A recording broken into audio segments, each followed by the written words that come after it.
Viewers আসসালামু আলাইকুম। মিনাকুস kitchen channel থেকে আপনাদের জানাই সবাইকে শুভেচ্ছা।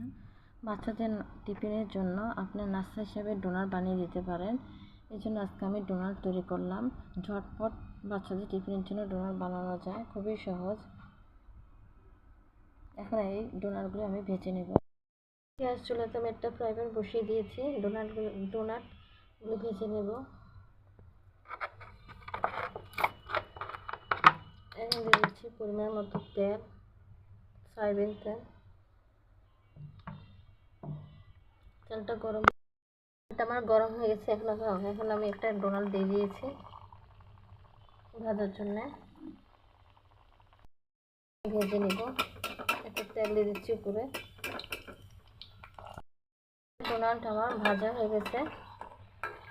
সামান্য পরিমাণ লালচে করে আমি তুলে নিব।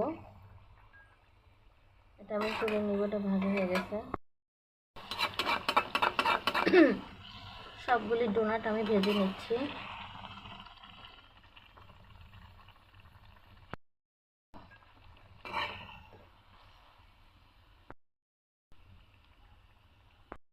সবগুলি ডোনাট আমার বানানো হয়ে গেছে। আমার কাছে চকলেট সিরাপ নেই, চকলেট সিরাপ থাকলে উপরে দিয়ে দিতাম। এই জন্য আমি সামান্য পরিমাণ চিনি ছিটিয়ে দিচ্ছি। আজকে পর্যন্ত সবাই ভালো থাকবেন। আর আমার রেসিপিটা কেমন হয়েছে অবশ্যই জানাবেন।